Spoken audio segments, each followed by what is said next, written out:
Hakikatul murad zikrullahi alamul iman wa bara'atun minan nifaq wa hizbun minas syayatin wa hirzun minan niran.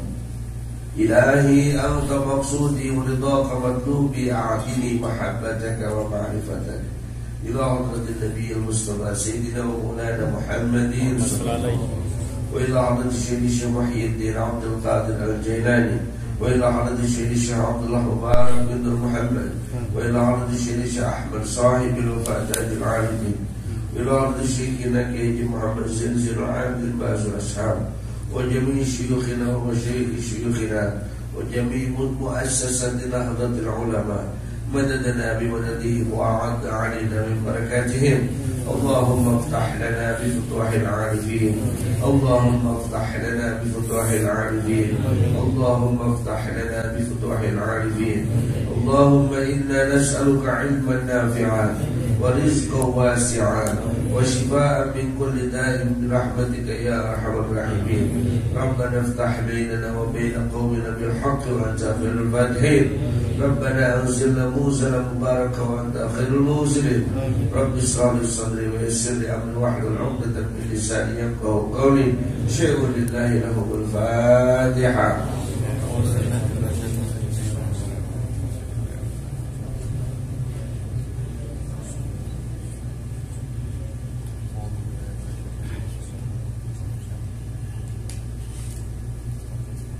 Sampurasun Hadratul Mukarramin wal Muhtaramin, para kiai, para ulama, para pejabat yang hadir pada malam hari ini. Al-Mukarram yang mewakili dari KJRI, Al-Mukarram wal Muhtaram ketua PCI NU Saudi Arabia, Al-Mukarram wal Muhtaram ketua LGTKN Muhammadiyah Suriah Jeddah, Al-Mukarramin wal Mukarramat, para pejuang agama Allah, para pelestari Islam Nusantara, para pejuang cahaya Allah, ikhwan wal akhwat tariqah yang saya hormati, saya cintai dan insyaallah dimuliakan oleh Allah Subhanahu wa taala. Tidak lupa kepada sahabat-sahabat dari Nahdlatul Ulama, baik dari jajaran Syuriah maupun jajaran Tanfidiyah, dan juga dari sahabat Ansar, juga dari seluruh badan otonom yang lain yang saya hormati dan insyaallah dimuliakan oleh Allah Subhanahu wa taala. Sahabat-sahabat kami dari Bazul Ashab Community, Kang Abel beserta jajaran yang saya hormati, saya cintai dan insyaallah dimuliakan Allah Subhanahu wa taala.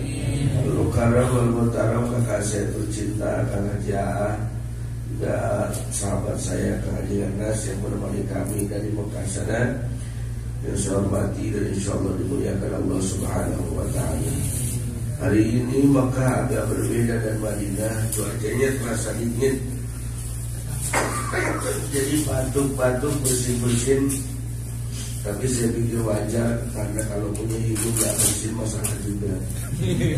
Hadirin rahimahullah, bersyukur kita malam hari ini kita dapat bersilaturahmi bukan hanya tatap muka antar bangsa Indonesia, bukan hanya tatap wajah antar sesama orang hidup, tetapi pada malam hari ini kita bersilaturahmi bersama Sultanul Awliya wa Imamil Ulama Sayyid Syekh Abdul Qadir Al-Jailani qaddasallahu sirrahu.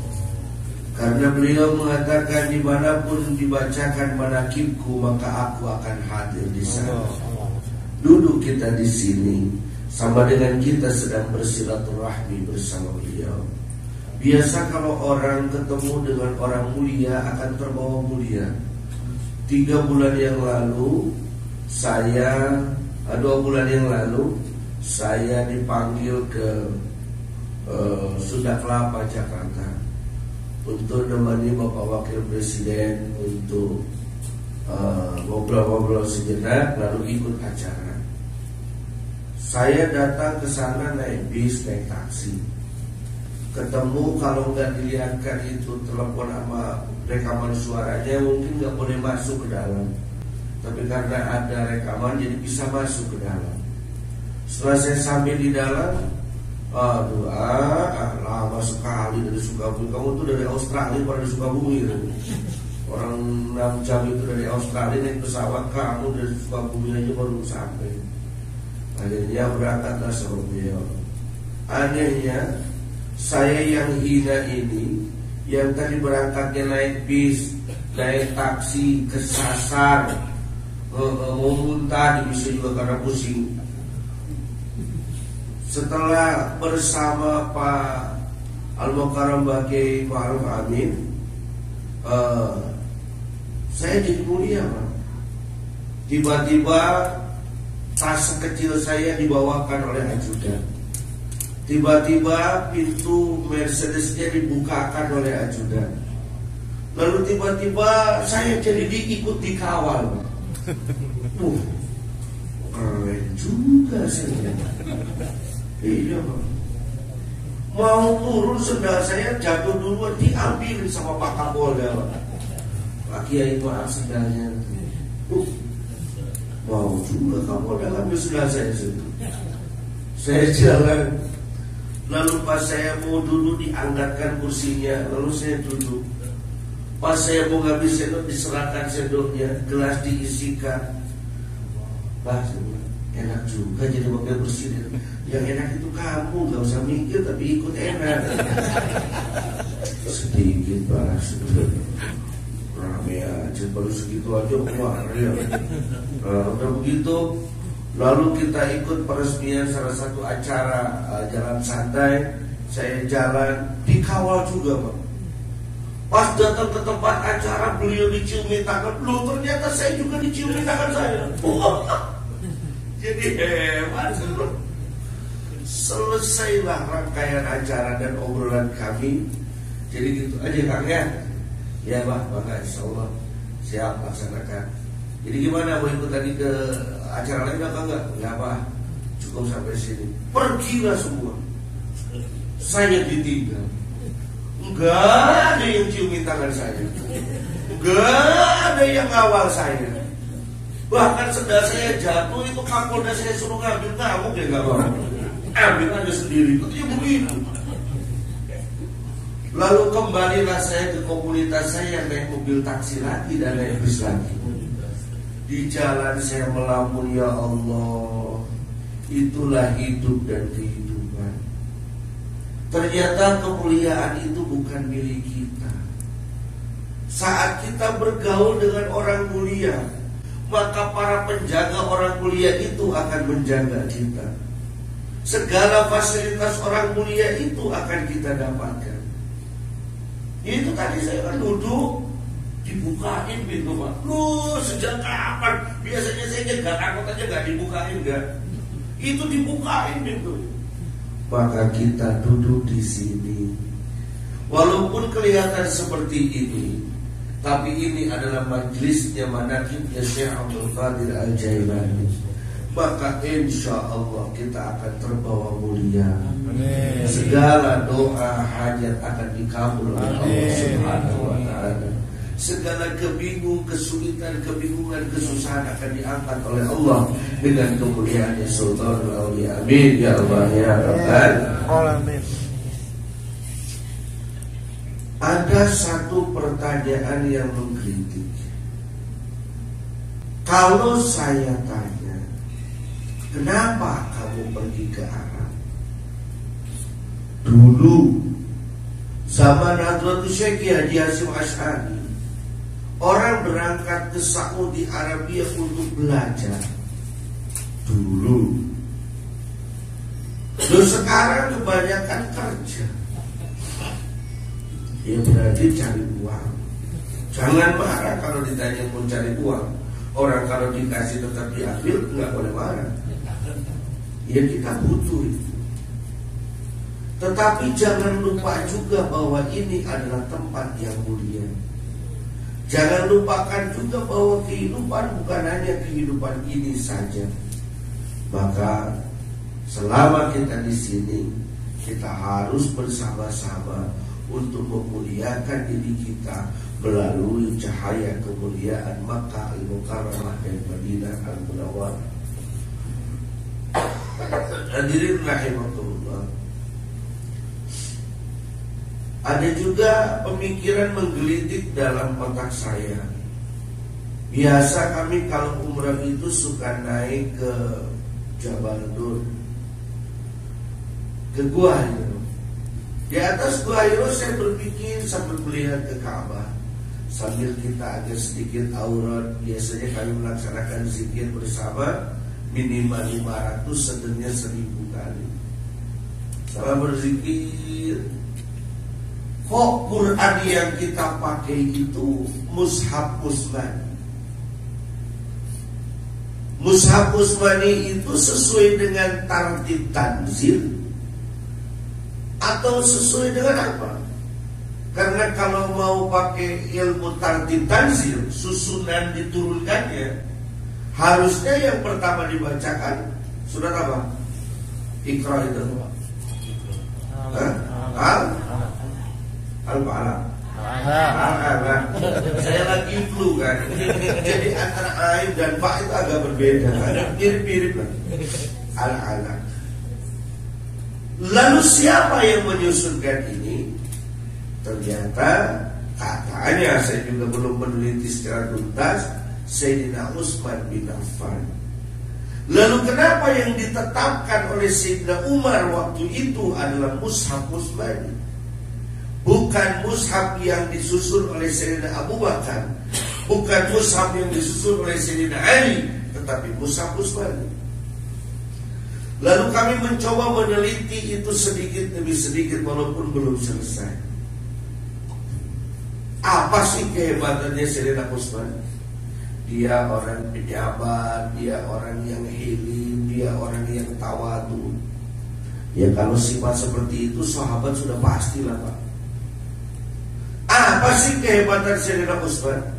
Ternyata Sayyidina Utsman adalah ahli strategi. Ahli beberapa strategi perang, sistem politik zaman Rasul yang mengendalikan adalah Sayyidina Utsman. Sayyidina Utsman bin Affan.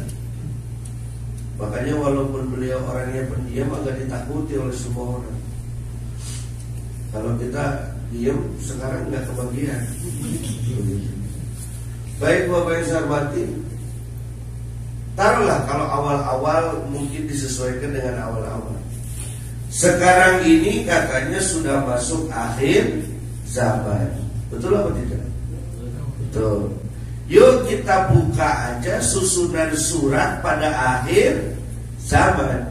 Akhir Al-Quran itu diawali dengan, kalau tidak salah, Al-Kafirun. Ulangi, sekarang ini sudah akhir zaman. Kita lihat susunan mushaf Utsmani tentang strategi akhir zaman, yaitu dengan melihat susunan surat dan ayat yang ada pada akhir Al-Quran. Menurut hemat saya yang bodoh ini adalah strategi jitu dalam menghadapi akhir zaman. Banyak yang mengeluh tentang akhir zaman, yang disalahkan Saudi. Iya kan? Sekarang kan karena begitu begini, Saudi sudah begini, sudah. Mari kita lihat saja strateginya. Pertama, saya bidik jadi surat Al-Kafirun. Jadi menghadapi akhir zaman, kafir mulai berkembang. Lalu bagaimana menghadapinya?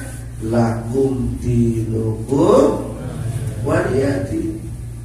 Lakum dinukum waliyadin itu wasol Pak, bukan pasol.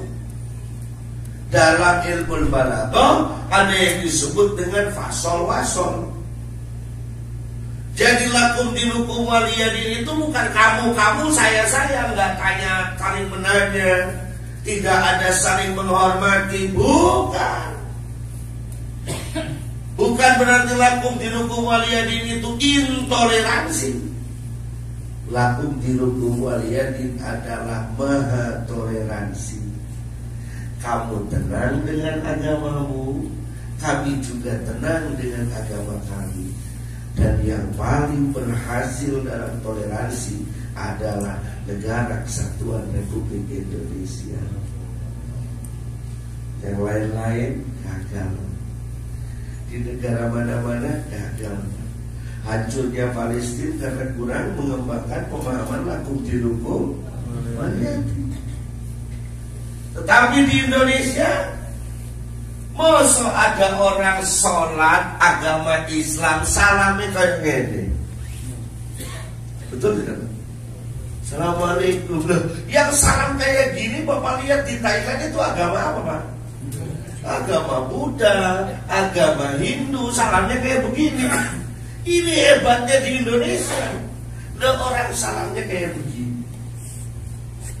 Tapi saking tolerannya orang Indonesia, ada juga sholatnya pegang dada kayak orang Kristen. Itu saking toleran. Nggak ngerti, nggak usah dipaksakan. Kalau kita kan diperot, sakit tidak. Itu saking toleran. Hebatnya di Indonesia, mengucapkan selamat kepada orang lain bukan berarti mengikuti agamanya. Ya selamat ya untukmu lah selamat. Iya, aku nggak akan ikut selamatan sama kamu. Mengucapkan selamat Natal bukan berarti ikut Natal. Hanya mengucapkan selamat kepada orang yang Natalan. Tapi saya tetap pada agama saya. Itu tolerannya orang Indonesia. Saking tolerannya orang Indonesia, makan pisang Ambon semesek makan nasi Padang bisa. Kalau ditemuin tempatnya itu bisa gempor ke Padang dulu baru ke Ambon. Tapi di Indonesia bisa. Dan saking hebatnya orang Indonesia, di Mekah Al-Mukarramah, seorang ulama dari Indonesia bisa memadukan antara Qadiriyah dan Naqsyabandiyah, dan itu belum pernah terjadi sebelumnya. Allahu Akbar. Syekh Khatib Sambas Ibn Abdul Ghaffar radhiyallahu anhu yang pertama memixing tarekat adalah orang Indonesia. Hebat orang Indonesia. Hebat. Dulu. Sekarang juga masih. Baik. Lakum dinukum. Cukupkah dengan lakum dinukum waliyadin? Cukupkah persoalan menghadapi orang kafir dengan toleransi? Cukupkah dengan mengucapkan selamat Natal, selamat apalagi kalau di Bali waktu banyak kan baca selamatnya. Iya. Dari 1 tahun itu dia 111 hari liburnya. Ngapen, Kuningan, banyak apa? Makanya kalau sekolah di Bali enak Pak, banyak liburnya. Iya, dan lain-lain. Baik hadirin rahimakumullah. Cukupkah dengan toleran? Tidak. Setelah surat Al-Kafirun, surat apa? Bikin muslim apa? Ukurannya dibaca apa? Waduh. This is America or Saudi? Hebatnya umat Islam sampai lupa suratnya. Coba lihat Al-Qurannya waktu Al-Quran. Ada yang punya wudhu nggak? Saya tahu, tapi saya pengen buktiin dulu. Ini kalau sampai lupa surat apa? An-Nas. Lupa Al-Ikhlas. An-Nas. An-Nas. Oh. Itu Al-Quran Gus. Nun sewu, tolong diambil Al-Quran. Jadi kan punya wudhu. Nah, coba dibuka. Pantas Qurannya berbulu. Gak pernah dibuka. Setelah kuliah ayyuhal kafirun surat apa? An-Nas. Surat tidak jaa. Tidak ada Gus, surat tidak jaa. Yang ada surat An-Nas. Ini jawaban.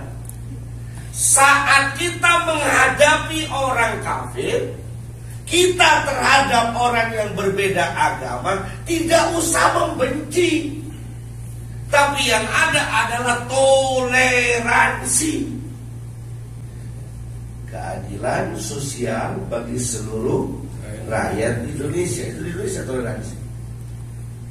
Tetapi apakah cukup dengan itu? Tidak. Umat Islam harus mampu menurunkan an-nasr, pertolongan dari Allah. Pertanyaan saya sekarang, kita sudah toleran, sudahkah kita ada yang berupaya menurunkan pertolongan Allah? Idza jaa nasrullahi wal fathu. Di sana ada waw, wawnya waw jawab, jawab dari idza. Jadi fathu itu futuh, dibuktikan oleh Rasul dengan futuh Mekah. Fathu itu futuh, futuh itu sukses. Yang kerja sukses, yang dagang sukses, bikin anak sukses, tambah istri sukses. Kan ini pada mau tapi tidak berani. Iya. Nah, ini kebanyakan istiqomah, ikatan suami taat komando istri di rumah.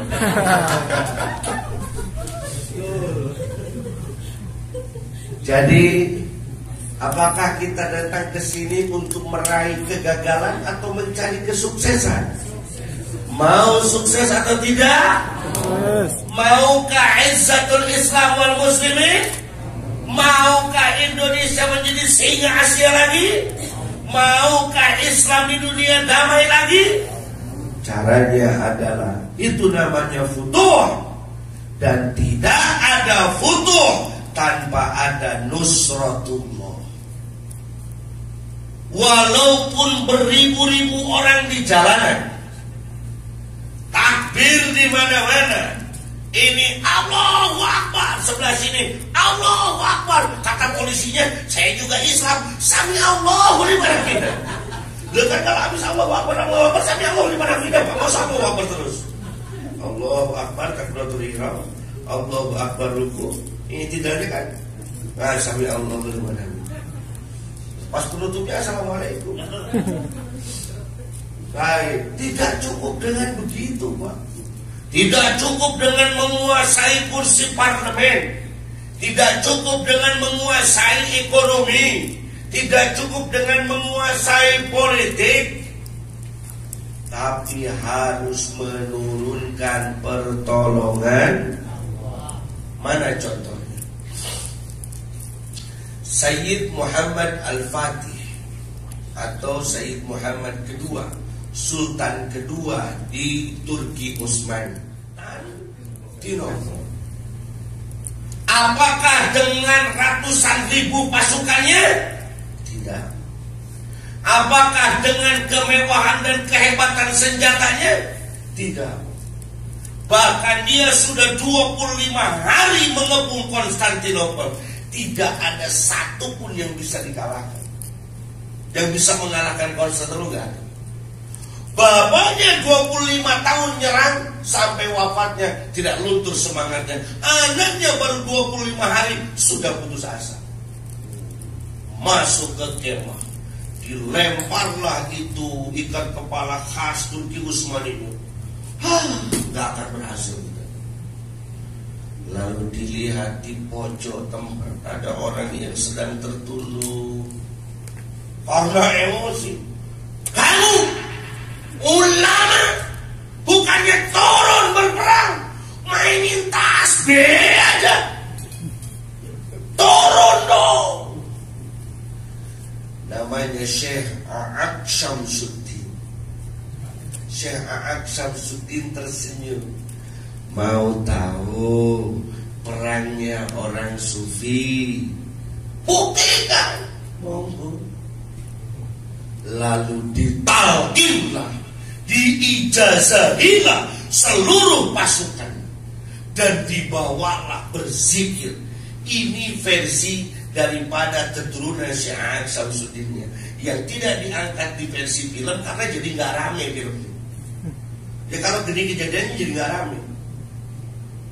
Lalu turunlah hujan yang tidak ada hentinya, dan benteng sebelah selatan jebol dengan sendirinya. Benteng sak dambreng gitu Pak, jebol. Kemarin diserang, dibedok pakai itu pakai ini, nggak tumpur-tumpur. Kalau air kebanyakan kan hancur. Ambrol lah bentengnya. Yang di dalam keranap. Akhirnya pasukan yang tadinya mau nyerang, itu kasihan, tolongin. Ditolonglah seluruhnya. Runtuhlah Konstantinopel tanpa satu pun senjata yang dikirimkan. Lalu manakah senjata hebatnya? Zikirnya seorang mursyid tadi. Ayo Pak, kita ngobrol panjang. Karena kami malam panjang, besok kami pulang ke Indonesia. Mumpung lagi di sini, flu lah, bersin lah, batuk lah. Dan mohon doa, kalau mati jangan. Kemarin kan sudah diwakili jamaah kami yang wafat satu orang. Baik, hadirin rahimakumullah. Mana lagi? Tadi saya mau ngomong siapa ya? Mana lagi? Coba sebutkan satu orang pahlawan nasional Indonesia yang muslim yang tidak bertoriko. Silakan. Dari Aceh, Teku Umar. Beliau pengamal toriko Safariyah. Bahkan sampai Kapiten Panjaitan dari Maluku. Saya pikir dia orang bukan muslim. Ternyata beliau pengamal Syadziliyah. Bahkan Jenderal Besar Sudirman, beliau pengamal Safariyah. Bahkan pengamal Qadiriyah, pengamal Naksabandi, pengamal tarekat, semua mengamalkan tarekat.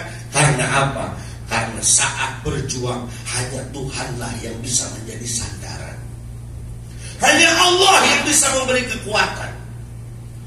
Saya tahu ibu bapak semua sedang berjuang di sini. Betul tidak? Betul. Kadang jalan sampai lenggak-lenggok, takut ada jam-jam. Celingak-celinguk. Makan kadang nggak jadi. Lagi rokokan sampai dimakan rokoknya, biar nggak keluar asap. Biarin bibir yang ke belakang daripada ketangkap. Saya tahu ibu bapak, sampaikan ke sana ke Indonesia bahasa yang indahnya saja. Sedangkan kepedihan di ibu bapak pegang sendiri semuanya. Saya merasakan kepedihannya bagaimana BNI Indonesia yang tertekan, yang kabur, yang tersiksa, yang dihukum, yang tidak makan. Ada hari ini saudara kita yang tidak makan karena bersembunyi, betul? Maka yang bisa menolong hanyalah Allah Subhanahu wa ta'ala. Yang bisa memberikan futuh hanyalah Allah Subhanahu wa ta'ala. Lalu bagaimana caranya menurunkan pertolongan Allah? Wa ra'aitan nas. Lanjutin ayatnya. Yadkhuluna fi dinillahi afwaja. Enggak ada hujan soalnya. Wa ra'aitan nas. Terjemah sekilas, kamu melihat manusia yadkhuluna fi dinillahi, masuk ke dalam agama Allah afwajan dengan senang. Orang masuk Islam tanpa dipaksa. Ya, kalau belum Islam. Bagaimana kalau sudah Islam? Disinilah kita harus perhalus tentang ilmu nahwi kita. Jangan cukup pakai julumiyah dan alfiyah. Coba pakai Qawamitun Duhan. Coba pakai Julumiyah Maimuniyah. Coba pakai kitab-kitab tasawuf yang dari ilmu Arab. Coba Wa ra'aitan nasa.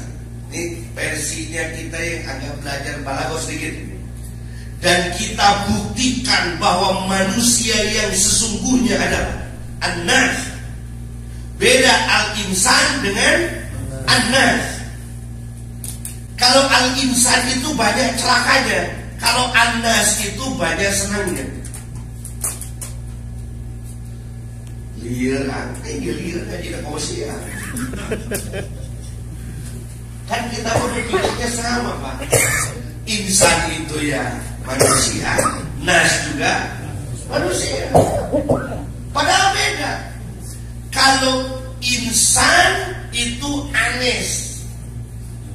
Anes itu animalis socialate. Ngerti gak bahasa Latin?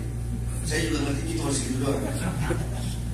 Makhluk sosial. Makan bareng, minum bareng, mangan orang mangan, yang penting kumpul. Yang penting kenyang. Yang penting udut. Yang penting udut. Yang penting ngonah. Kalau sekedar jadi nas, yang Islam nas, yang bukan Islam nas. Bukan. Ulangi. Ada an-nas, ada al-insan. Yang disebut an-nas adalah animalis socialate. Animalis socialate adalah makhluk sosial. Makan bareng, apa bareng. Dalam arti senang, susah, yang penting sama. Iklan itu Jarum 76-nya gak ada lo, gak rame. Manusia yang disebut dengan nas adalah manusia yang saling berhubungan dengan manusia lain. Ada yang disebut dengan insan. Kalau insan siapa? Gue banget. Inilah aku apa adanya. Itu insan. Insan itu keakuan. Yang menghalangi manusia adalah insannya.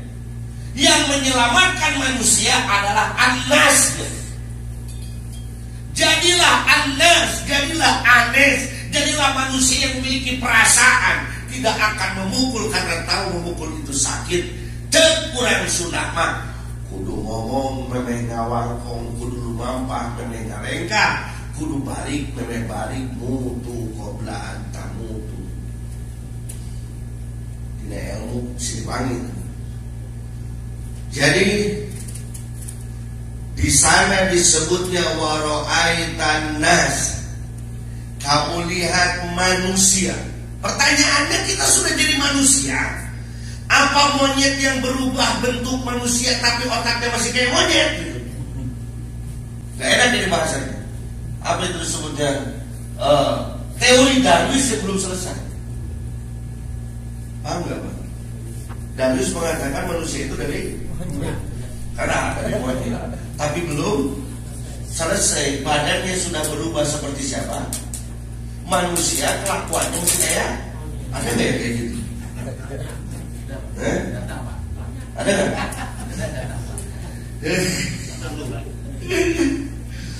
Paling enak contohnya itu waktu di Bali, nama.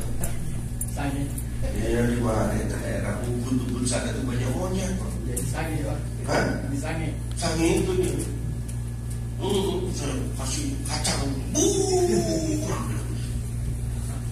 Datang waktu sholat, kita sholat. Dia mah nggak sholat. Sebelum dasar. Kayak gitu lah. Teori Darwis yang belum selesai. Mari kita selesaikan teori Darwisnya.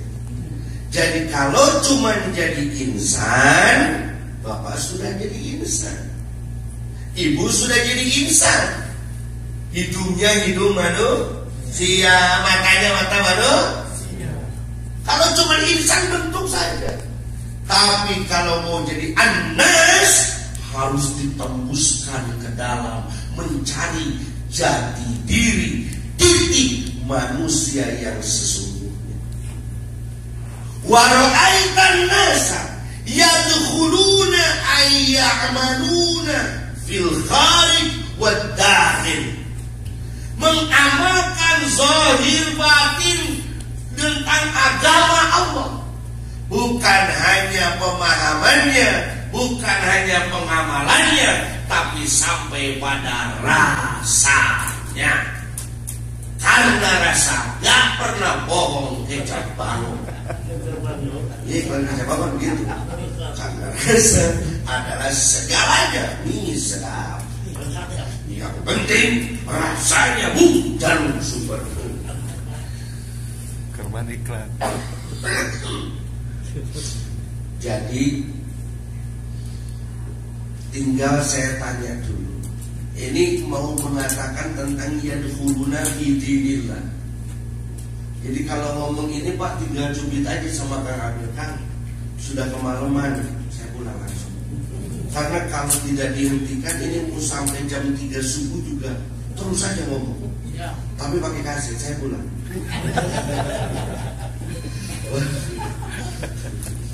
Yadkhuluna fi dinillah. Ayo kita belajar yadkhuluna. Jangan konotasi yadkhuluna itu dukhul, Pak. Jadi lain lagi maknanya. Pak Kiai lebih tahu lah. Yadkhuluna itu bukan hanya masuk tapi juga merasakan. Coba kalau saya tanya ini, di sini memang kalau ibu-ibu nggak boleh ngomong mungkin nggak apa-apa. Walaupun kita sama-sama orang Indonesia. Saya mau tanya, ibu bapak yakin tidak Allah itu ada? Yakin tidak? Yakin tidak Allah maha melihat? Yakin tidak Allah maha mendengar? Masih suka ngomongin orang apa enggak? Pelan-pelan apa kencang suaranya? Kencang. Ayo kalau ngomongin orang pelan-pelan apa kencang? Kenapa pelan-pelan? Kenapa pelan-pelan? Takut katanya yakin Allah maha mendengar. Ini gimana pemahamannya? Saya ulangi. Yakin tidak Allah itu ada? Yakin tidak Allah maha melihat? Yakin tidak Allah maha mendengar? Suka ngomongin orang? Masih. Kencang apa pelan? Kencang. Dia itu goblok. Pelan. Kenapa pelan-pelan? Takut. Kedengaran katanya yakin Allah maha mendengar. Belum yadkhuluna fi dinillah. Pernah sholat? Sudah merasakan belum makna wajhatu wajhiyah lillazi fataras samawati wal ardi hanifan musliman? Sudah merasakan belum? Katanya bukan kalau itu pakai doa itu apa? Kalau enggak itu langsung alhamdulillah gitu. Jadi jangan-jangan pikir kita belum yadkhuluna fi dinillah. Ayo mari kita coba masuki semua. Kenapa bapak-bapak masuk kamar? Kenapa masuk selimut? Karena ingin merasakan. Kenapa makanan dimasak? Kenapa harus dibumbui? Karena ingin merasakan. Olahlah semua itu dengan qalbu kita. Yadkhuluna afwaja. Dan semua itu akan membawa kebahagiaan. Gak punya duit, hidup perut lapar, badan dingin, kehujanan, bahagia atau sengsara? Ulangi, nggak punya uang, badan dingin, kehujanan, di tengah hutan, bahagia atau sengsara? Sama pacar, naik motor, di belakang, bahagia atau sengsara? Bahagia. Loh, gimana? Saya ulangi, nggak punya uang, badan dingin, kehujanan, perut lapar, bahagia atau sengsara? Sengsara. Tapi lagi lapar begitu di belakang ada yang meluk, pacar kita, wajahnya ayu, bahagia apa sengsara? Bahagia. Nah, tidak semua keadaan itu akan membawa sengsara. Betul tidak Pak?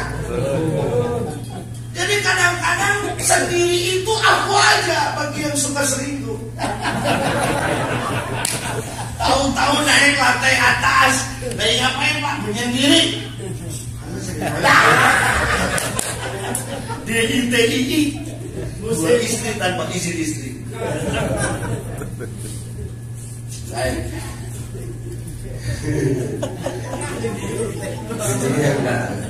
Saya kadang-kadang suka keceplosan gitu kalau ngomong kayak gitu. Mohon apa ya? Saya ini. Lagi ya. Afu aja. Yang penting happy. Orang barat itu ngomong yang penting and always be happy. Yang penting saya itu bahagia. Saya tersesat. Saya di tengah hutan. Coba ambil sisi bahagia itu. Nggak ada itu kesulitan. Di manakah titik bahagia? Di sini, Pak. Bahagia bukan di mata, bahagia bukan di telinga, bahagia bukan di tangan, tapi di sini, Pak. Maka kita ngadain manakib, maka kita mengadakan khataman, LDTI mengadakan itu supaya para semua ikhwan di sini bahagia. Capek kan sakit, lelah, pekerjaan sehari-hari aja numpuk, tapi supaya semua orang bahagia. Apa kuncinya? Ulangi, manusia bisa sukses kalau ditolong oleh Allah. Tandanya orang ditolong oleh Allah, dia mengamalkan agama Islam dengan bahagia. Apa kuncinya? Fasabbih. Pakai fa. Kalau tadi kan pakai wau, sekarang pakai fa. Fasabbih. Al-fanazih. Fasabbih, bacalah tasbih, bihamdi rabbika dan tahmid, wastaghfirhu dan istighfar. Boleh. Fasabbih al-fanazih, makna sabbaha yusabbihu tasbihan, al-nazzaha yunazzihu tanzihan. Makanya subhanallah maknanya maha suci Allah. Artinya sucikanlah qalbumu.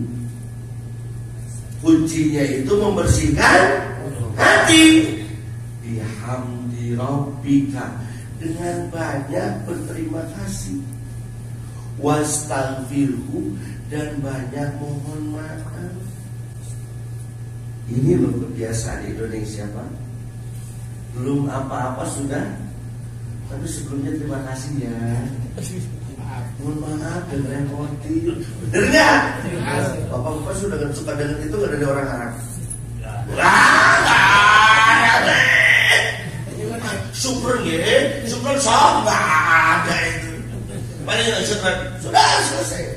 Orang Indonesia itu apalagi orang Jawa Barat, DKI, Jakarta, Jawa Tengah, Jawa Timur, itu paling pinter angka kumpulnya. Loh, mohon maaf loh Pak, jadi ngerepotin, tapi terus nyuruh. Tapi nggak ngerepotin kan Pak? Mohon maaf loh Pak, terima kasih, tapi terus nyuruh.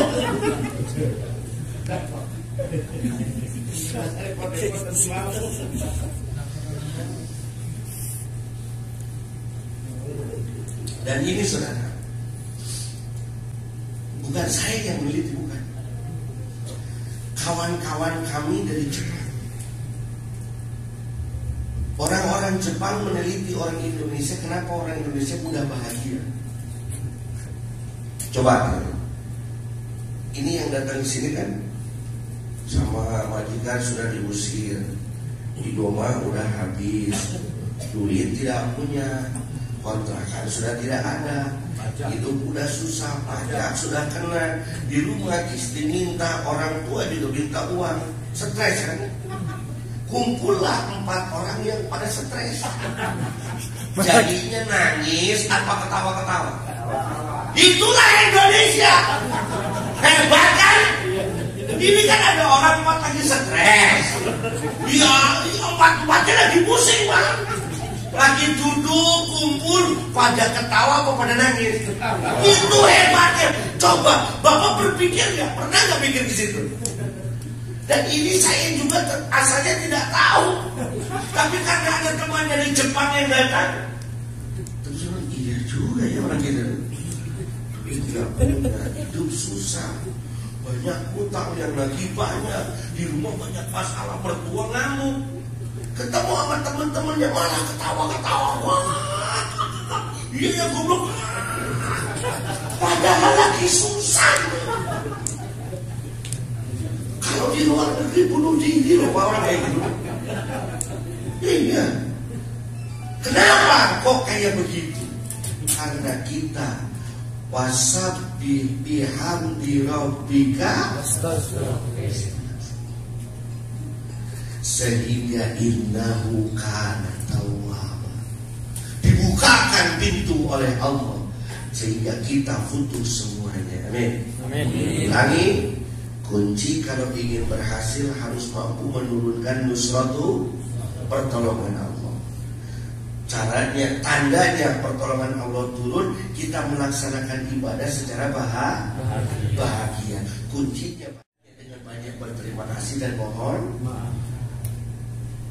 Apa godaan kalau kita sedang belajar menurunkan pertolongan Allah? Dan ingat Pak, tidak akan ada turun pertolongan Allah tanpa ada wusul ilallah. Tidak akan ada wusul ilallah tanpa as-suluk ilallah. Tidak ada as-suluk ilallah tanpa thariqah mu'tabarah.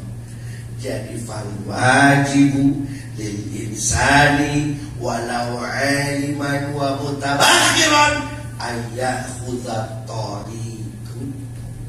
Dia wajib mengambil thariqah. Oh, kitabnya sudah jelas kok. Saya pernah ngambil dulu Pak, itu dulu. Benihnya ada, tapi kalau dulu ya nggak mungkin sih kalau mati, cuma nggak tunggu-tunggu dulu. Baik, ya, saya ulangi. Jadi awalnya ambillah thariqah mu'tabar. Kumpulan kita di sini sekarang, manaqib kita di sini, manaqib dari thariqah Qadiriyah Naqsabandiyah Pondok Pesantren Suryalaya yang kepengurusannya dinamakan LDTQN. Jadi lembaga dakwah TQN Pondok Pesantren Suryalaya, ada tugasnya adalah ngasuh para ikhwan supaya ikhwan bahagia. Ikhwan akhwat maksudnya. Ulangi, terus lanjutkan. Apa masalah yang akan terjadi saat orang sedang belajar thariqah, mengolah diri untuk sampai kepada Allah, untuk menurunkan nusratullah? Kalau kurang dipahami contohnya begini. Ang naik motor, pas di dalam alas, apa itu alas?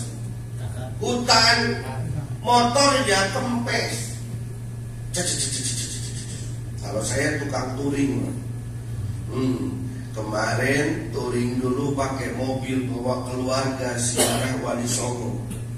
Sampai ke rumah jam 3 malam, jam 8 sudah berangkat lagi touring bawa saudara-saudara saya ikhwan akhwat 270 motor untuk ziarah para ulama.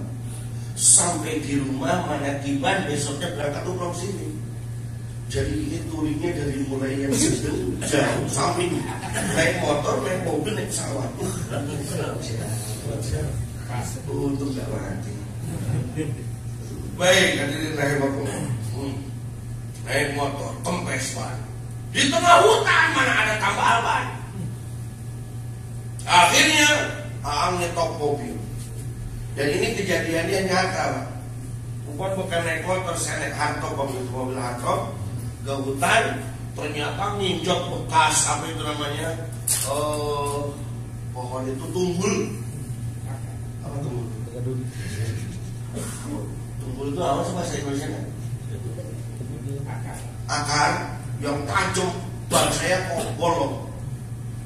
Ternyata yang bolongnya 2 kan, ban setir cuma 1.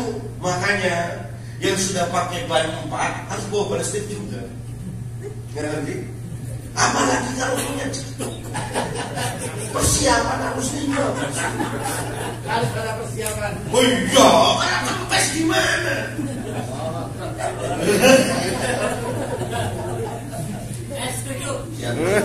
Yang tidak mengerti cukup dia versi.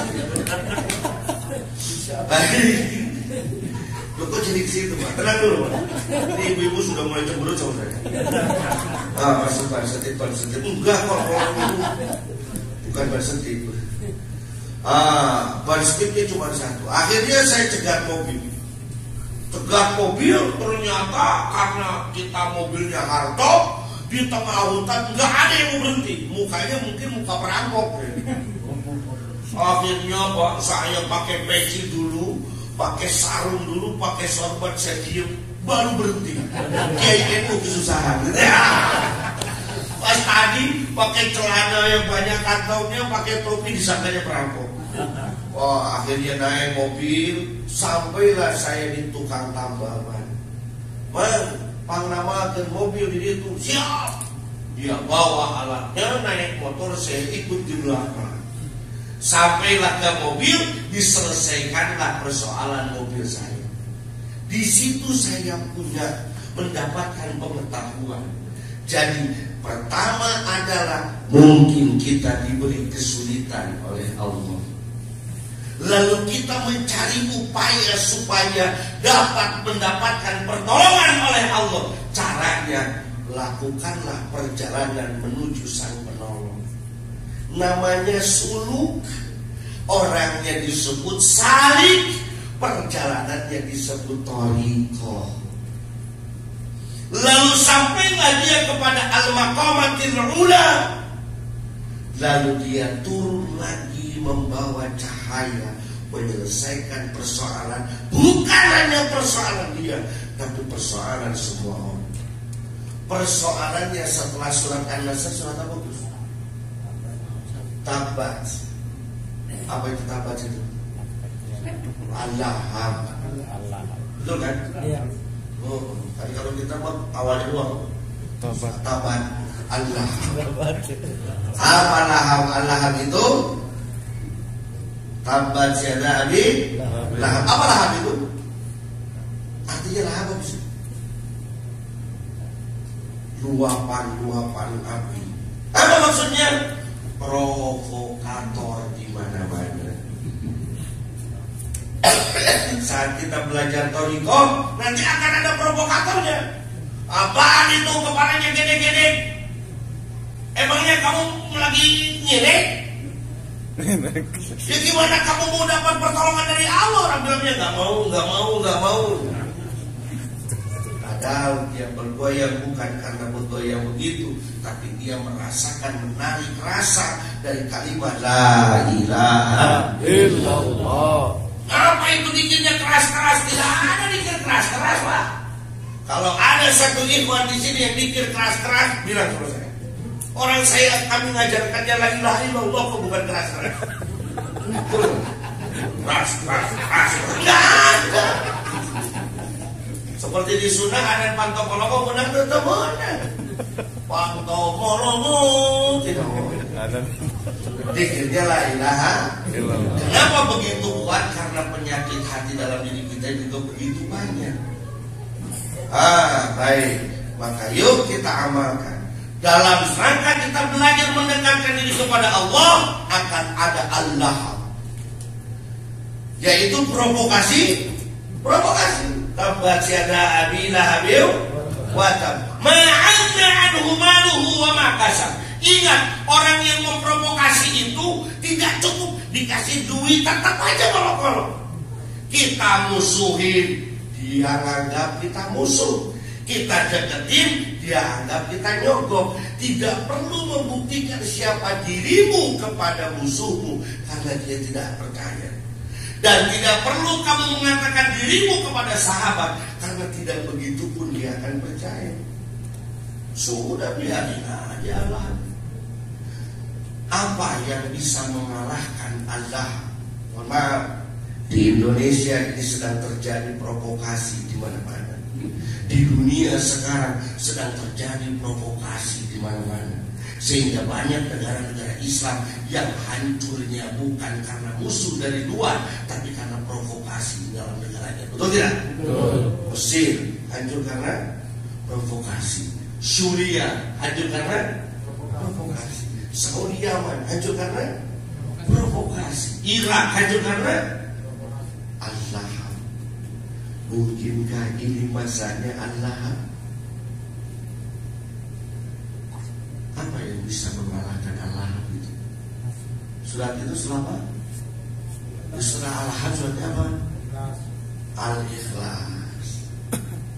Saking ikhlasnya surat Ikhlas sampai nggak ada kata ikhlas di dalamnya.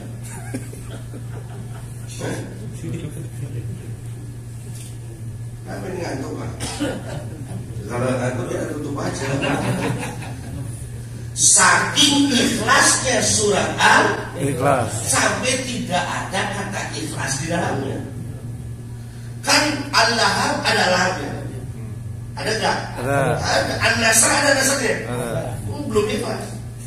Al-Ikhlas itu loh Pak. Namanya Al-Ikhlas tapi tidak ada kata ikhlas di dalamnya. Itulah ikhlas. Jadi yang bisa mengalahkan Allah bukan dengan provokasi, dilawan dengan provokasi. Lawan di Facebook serang tiap hari, tahun-tahun kemana-mana, tidak punya masalah, tidak setruk. Gara-gara komen di WhatsApp grup habis bisa turun gak bisa. Tentunya ini kurang aja bisa begitu. Ini sudah terjadi di Indonesia. Dia nggak punya musuh, dia nggak pernah keluar rumah, kerjaan dia di rumah tahu-tahu setruk. Setelah kamu kenapa setruk di rumah? Ternyata perang WhatsApp. Itu HP-nya sudah dilempar, istrinya sudah dipanggil. Apa salah mereka? Karena Allah di mana-mana, nggak bisa dengan dilawan. Tapi Allah hanya bisa dilawan dengan ikhlas. Itulah hebatnya. Saking ikhlasnya surat Al-Ikhlas sampai tidak ada kata ikhlas. Jadi selama orang mengatakan ikhlas berarti dia belum ikhlas. Saya ikhlas kok, berarti nggak ikhlas. La kabira lil mutakabbir wala wadi'a lil mutawadi. Tidak disebut sombong orang yang ngaku sombong, dan tidak disebut tawadu orang yang ngaku tawadu, dan tidak disebut ikhlas orang yang ngaku. Apa sih ikhlas? Panjangnya berat. Itu panjangannya ini. Lanjut. Itu masih benar. Panjang. Diteruskan ikhlas. Berarti tidak ikhlas.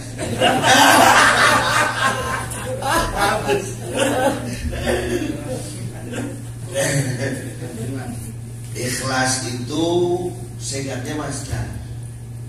Bukan karena orang Jawa. Maksudnya ya masdar kan? Masdar. Ikhlas itu singkatnya masdar. Dari akhlaso yukhlisu ikhlason, masuk pada wazan af'ala yuf'ilu if'alan. Mau sudah akrama yukrimu ikraman. Sudah semajib warna pertama bab pertama awaluhan ba'idatu akramu wa fa'ala ka khosam. Asal katanya dari apa?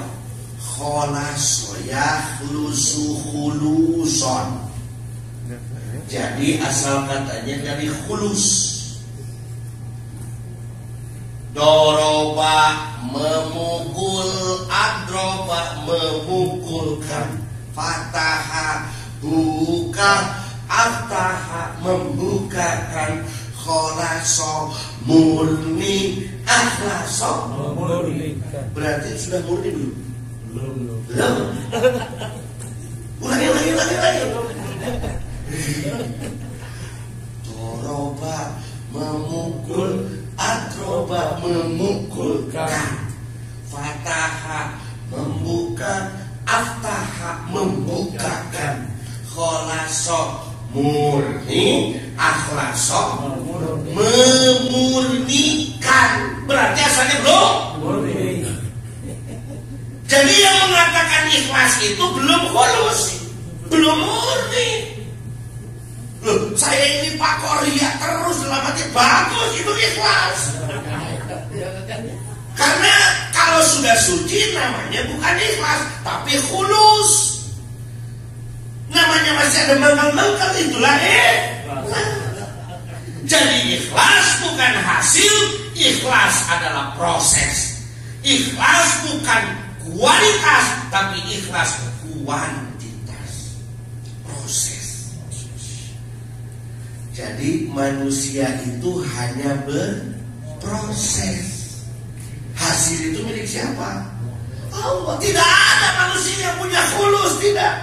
Hanya Allah yang menyatakan ini khulus, ini tidak, ini khulus, ini tidak. Tugas kita mengolah itu semua supaya dimurnikan kepada Allah.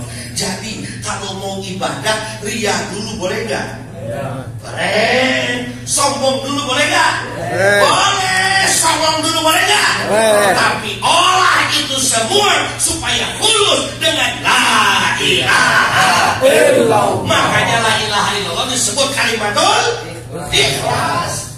Ada kan bahasanya? Wa huwa kalimatul ikhlas. Dan la ilaha illallah adalah alat untuk mengolah semua menjadi murni. Ayo kita olah diri kita. Kalau sudah ikhlas ada masalah nggak? Ada. Namanya qul a'udzu birabbil falaq. Apa yang terjadi di qul a'udzu birabbil falaq, Pak? Itu akan terjadi syar di mana-mana. Qul a'udzu birabbil min syarri ma khalaq. Manusia sudah mulai kelihatan sesatnya. Syarri ghasikin idza, syarri hasidin idza. Syar di mana-mana. Perang dunia ketiga, terjadinya gonjang-ganjing dunia yang begitu besar di mana-mana. Itu sudah masuk syar. Lalu siapa yang menjadi penghujung Al-Quran yang begitu mulia? 6.666 ayat ada di sana. Siapa yang bisa menutup itu semua? Qul a'udzu birabbin malikin ilahin min syarril waswasil alladzi yuwaswisu fi sudur minal jinnati. Jadi yang akan menyelesaikan adalah An-Nas. Alif lamnya lil ghalabah, manusia yang sesungguhnya. Manusia yang sesungguhnya adalah hakikat kemuhammadan. Manusia yang sesungguhnya adalah hakikat maknanya Tuhan. Manusia yang sesungguhnya adalah manusia yang mampu mengolah dirinya. Manusia yang sesungguhnya adalah manusia yang lahir 2 kali. 1 lahir dari ibunya, 2 bisa melahirkan dirinya kembali, dan disebutlah tiflul ma'ani atau insan kamil. An-Nas. Panjang sekali pembahasan An-Nas. Karena a'udzu birabbin nas, yang pertama makna Rabb, Malikin nas, yang kedua makna Malik, Ilahin nas, yang ketiga makna ilah. Kan itu juga masuk. Lalu di artian mah baik kan ini qul a'udzu birabbil rabbi, kan itu. Malikin nas, Malik juga Allah. Ilahin nas, ilah juga Allah. 3 ini harus kita pakai dalam hidup. Rabb, Malik, ilah. Bagaimana kan kok penyelesaiannya? Insyaallah bulan April saya datang lagi. Ada urid wa taturin wallahu yaf'alu ma yurid. Allahu muwaffiq ila aqwamit thariq. Wassalamualaikum warahmatullahi wabarakatuh.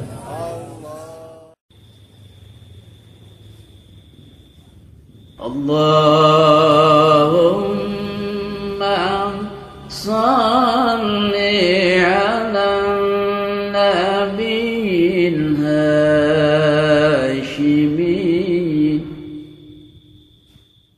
Muhammadin wa ala alihi wa sallim tasliman.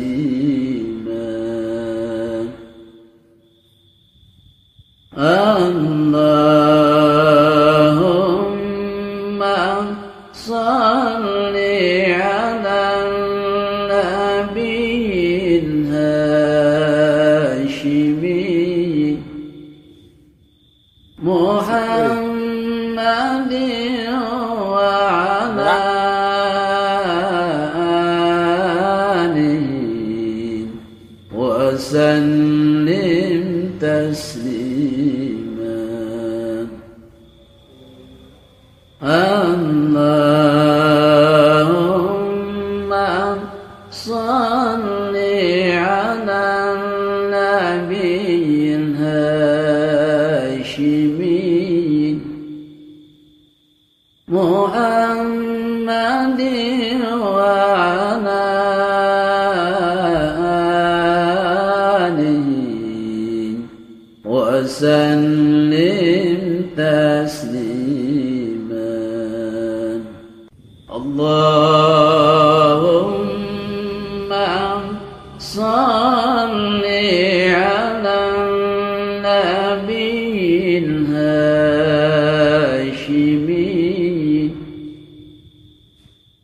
Muhammadin wa ala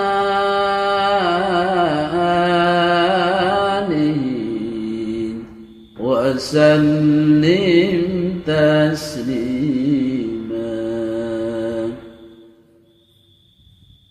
Allah